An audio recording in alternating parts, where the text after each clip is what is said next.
Welcome to Trend Signal. This is the lab setup lesson in the Forefront Threat Management Gateway 2010 training course. In this lesson, you'll learn about the GlobalMantics corporate network as well as the GlobalMantics locations and information related to the headquarters systems of information.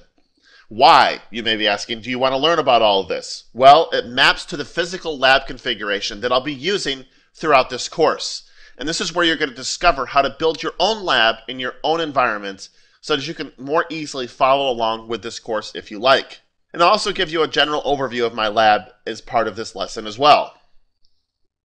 We're going to be focusing on the Columbia, Missouri location for GlobalMantics. This is the GlobalMantics headquarters and houses most GlobalMantics employees. All of GlobalMantics internet-facing servers, such as their web servers, and other back-end systems are housed in Columbia as well. So it's from this location that information and services are served to the various GlobalMantics constituencies, including mobile employees and customers. You're going to be introduced to the overall network layout in this lesson. And throughout this course, we're going to expand on some of these things. And during the web, for example, during the web server publishing lesson, we're going to use additional IP addresses to make the service work. When we hit those lessons, I'll make sure that you know exactly which IP addresses we're going to be using so that you can more easily follow along at home or at work or wherever you happen to be. Here's GlobalMantics. Pretty cool, huh? Right there in the center, we have GlobalMantics HQ. Let's talk about the systems that GlobalMantics is running. First of all, on the internal network. Now, if you don't understand quite yet about the difference between an internal network, a perimeter network, or DMZ, an external network, don't worry too much yet. The reason for that is because we'll be explaining all of those later on in this course, and those are threat management gateway and firewall topics that I'll explain in future lessons. But first of all, let's talk about some of the servers that are being used by GlobalMantics. First of all, we have the Threat Management Gateway server itself. And you're going to learn later, and right now in fact, that this server actually has 3 network adapters. It has an external network adapter, a perimeter network adapter, or a DMZ network adapter, and an internal network adapter. On the internal network are 2 additional servers, DC1, which is a domain controller, and Mail1, which is an Exchange 2010 server. Externally, GlobalMantics has a DNS service. The only reason that I have this set up externally is so I can more easily test and demonstrate particular features of Threat Management Gateway, including web server publishing and VPN and items like that. Without that external DNS server using the globalmantics.com domain, supporting the globalmantics.com domain, I had a lot of difficulty in testing things. So the external DNS server serves nothing more than a facilitating purpose to making sure that the demonstrations work well in this course. And you're going to see that I set up demonstrations work. It's not part of the globalmantics.com domain. It's simply a DNS server that happens to be running on Windows, and it supports the globalmantics.com DNS domain, not necessarily the Active Directory domain. On the perimeter network, otherwise known as a DMZ in firewall parlance, we have a server called a web server. And I think that's pretty self-explanatory on what it can do. And it will have 2 IP addresses assigned to it. And you're going to learn why later in this course. Then we have to have some desktops. After all, Threat Management Gateway is much more than just your typical firewall. It's also a system by which you can protect desktop users from malware and other activities on the internet. So we have to be able to do some testing. So we have a desktop internally called GMPC1, and we have an external desktop called External-7. They're both running Windows 7. Now you may wonder why I have an external desktop. Well, again, for purely demonstration purposes, this is my remote or outside user.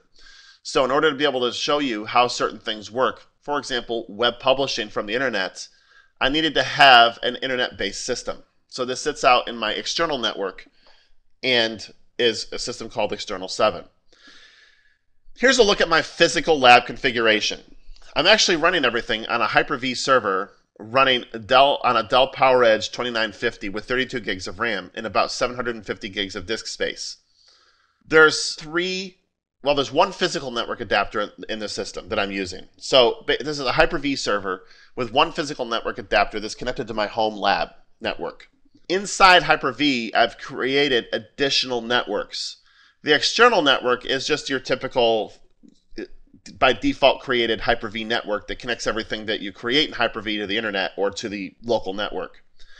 In order to facilitate the illusion that there are multiple networks that Threat Management Gateway can use, I created 2 server-only or private networks inside Hyper-V. One is a perimeter network, and one is an internal network. And as you can see, Threat Management Gateway exists on multiple networks. Now, the reason, again, for that is that we need to make sure that Threat Management Gateway is connected to all the networks that are going to be supported.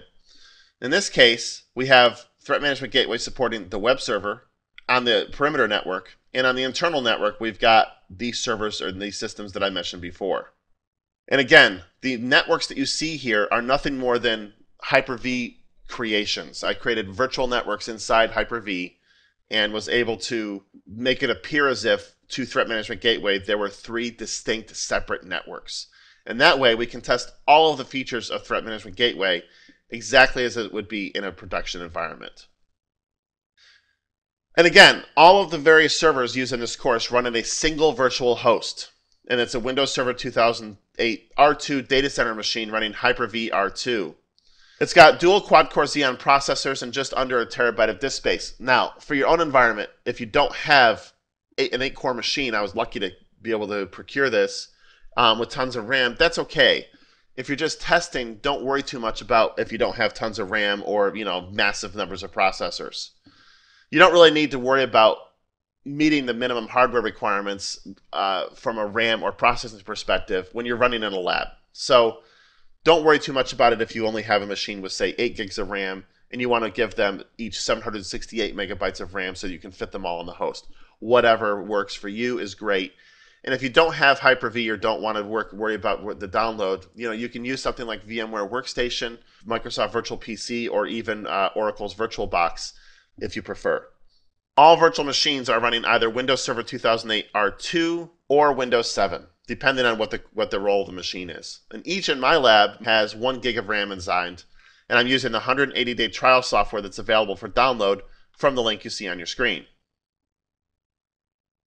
That was a look at the lab we'll be using in this course. In order to understand how the physical lab configuration fits in to the Global Mantic structure, we looked at the Global Mantic corporate network, as well as the Global Mantic locations to get an understanding of where headquarters is and what systems need to be supported. Specifically, the systems were mentioned when we talked to be supported. Specifically, will be supported by the Threat Management Gateway infrastructure.